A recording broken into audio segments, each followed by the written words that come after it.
साथियों जय भीम, नवबुधाय। साथियों, मैं लाल सिंह एडवोकेट, राष्ट्रीय अध्यक्ष आभास महासंघ मिशन 24 कैरेट, जो एक गैर राजनीतिक संगठन है, सोशली पूरी तरह से सामाजिक मुद्दों पर कार्य कर रहा है और एक सामाजिक व्यवस्था परिवर्तन और आर्थिक गुलामी से मुक्ति का जो भारतीय राष्ट्रवादी सांस्कृतिक जन आंदोलन है, उसके ग्राम दर्शन अभियान के अंतर्गत हम लोग लगभग 3 से 4 दिन से हरियाणा, दिल्ली, उत्तर प्रदेश के दौरे पर थे।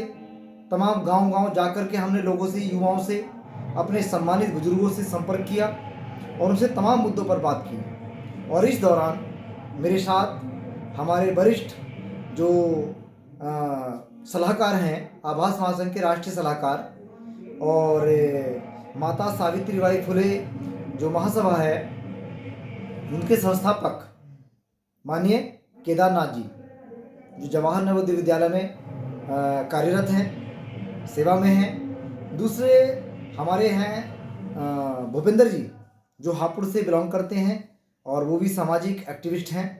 और जो है मेरे साथी हैं मनोज कटारिया जी, हरियाणा से, झज्जर से हैं, वो भी सोशल एक्टिविस्ट हैं और बसपा के पूर्व जो है डिस्ट्रिक्ट प्रेसिडेंट रहे हैं। और मेरे युवा क्रांतिकारी साथी मेरे साथ विशाल कुमार जी हैं, बिजनौर से हैं। तो साथियों, आज चर्चा जो विषय है चर्चा का, वो चर्चा का विषय ये है कि देश के अंदर मैं देख रहा हूँ व्हाट्सएप पे, फेसबुक पर, कि जो ना कोई जिसको भी देखे आप, तमाम जो बहुजनों के मूवमेंट, संगठन, आंदोलन चल रहे हैं, उन सब का फोकस है संविधान बचाओ, संविधान बचाओ, संविधान बचाओ। कोई पद यात्रा कर रहा है, तो कोई साइकिल यात्रा कर रहा है, तो कोई तमाम रैलियां कर रहा है, तमाम जन जागरण कर रहा है। तो संविधान आखिर बचेगा कैसे? अभी आज मेरी बात हो रही थी, हमारे जो राष्ट्रीय सलाहकार हैं, गुरुजी से बात हो रही थी कि जैसे संविधान की बचाने की बात हो रही है, संविधान कैसे बचाया जाएगा? तो माननीय केदारनाथ जी ने जो बताया, उन्होंने अपनी सलाह दी। उन्होंने बताया कि भाई जैसे मान लिया, एक बात तो पार्लियामेंट के अंदर, जो पार्लियामेंट के अंदर हैं, उनकी जिम्मेदारी है संविधान को सेव करने की, बचाने की। दूसरा है बाहर सड़कों पर जो लोग आंदोलन कर सकते हैं, उनके लिए। तो मैं ये बताना चाहूँगा, बहुत सही, एकदम मुझे अच्छा लगा है, और कोई तरीके भी नहीं हो सकते जहाँ तक उम्मीद है मुझे।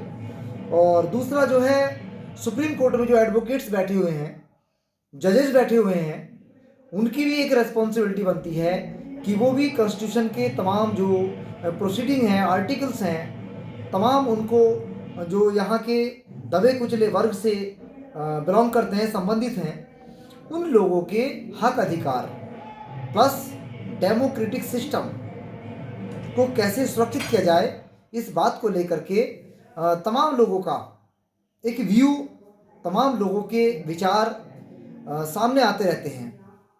तो अब बात ये हो रही है कि भाई जो सरकारें या जो लोग संविधान को मिटाना चाहते हैं, यदि वो लोग सरकार में रहेंगे, पार्लियामेंट में रहेंगे, तो कैसे बचेगा संविधान?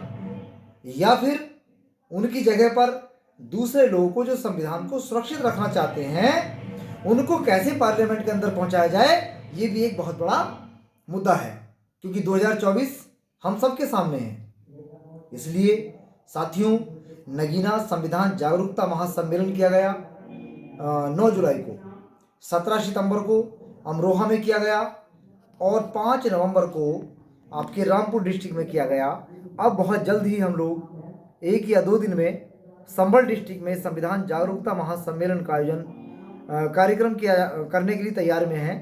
तो ऐसे करके हम लोग लोगों को मोबिलाइज करना चाहते हैं, समाज को मोबिलाइज करना चाहते हैं, और ख़ास तौर से वो समाज जिस समाज को इस कॉन्स्टिट्यूशन से, इस संविधान से उनके हक अधिकार मिले, उनको जीने का एक अधिकार मिला, और जो पशु से भी बुरी दशा में जी रहे थे लोग इस देश के अंदर, उनको मनुष्यता की स्थिति में लाने का जो हमारे यहाँ लोगों ने काम किया, हमारे पूर्वजों ने, और जिन लोगों ने संविधान को तैयार किया, उस संविधान को बचाने का उन सबका जिम्मा है। देश के अंदर डेमोक्रेसी सिस्टम बना रहे, इस चीज़ को लेकर के देश भर में आंदोलन हो रहे हैं, चर्चा है, संविधान बचे। हालांकि बचाने का कार्यक्रम तो किया ही नहीं किसी सरकार ने, बल्कि उसमें अमेंडमेंट करके, संशोधन करके, बल्कि उसके तमाम प्रावधानों को तोड़ने का, मिटाने का काम किया गया है। और यहाँ बीजेपी सरकार में अटल बिहारी वाजपेयी जब प्रधानमंत्री थे भारत के, तो उन्होंने तो एक नया षड्यंत्र रच दिया था संविधान को मिटाने का, कि संविधान समीक्षा आयोग की बात कर रहे थे कि संविधान की अब समीक्षा होनी चाहिए। अब समीक्षा भी हटाइए, अब तो पूरे संविधान को हटाने की बात चल रही है। इसलिए साथियों, देशवासियों, आप समझो बात को, गंभीरता से समझो, बहुत गंभीर मुद्दा है। कहाँ समीक्षा की बात? 98 में, 2002 में सरकार चल रही थी अटल बिहारी वाजपेयी की, भाजपा की। आज उस मुद्दे को, समीक्षा को भी हटा करके आज संविधान को हटाने की बात चल रही है। और उनके मंत्री, उनके तमाम सेक्रेटरी बैठे सरकारों में बोल रहे हैं संविधान हटाएंगे, संविधान बदलेंगे। तो साथियों, गंभीरता से विचार करो। संविधान बदला गया तो आपके हक अधिकारों का क्या हासिल होगा, आपका, आपकी पीढ़ियों का क्या हाल होगा। ये डराने वाली बात नहीं कभी आप समझोगे हम डरा रहे हैं। हम दूरदृष्टि जो दिमाग में हमारे है, जो हमें आभास हो रहा है, उसी को आपको आभास कराने के लिए हम लोगों ने जो मुहिम चलाई है, संविधान जागरूकता महासम्मेलन, उसमें सहयोग करिए, आइए कार्यक्रमों में और अपनी संख्या के बल पर आंदोलन को मजबूत करिए ताकि ये संविधान बचा रहे। इसलिए आप सबसे आह्वान है कि जहाँ जहाँ कार्यक्रम हो, आप जिस जिस रूप में सहयोग कर सकें, सहयोग करिए। धन्यवाद। जय भीम, नमो बुद्धाय।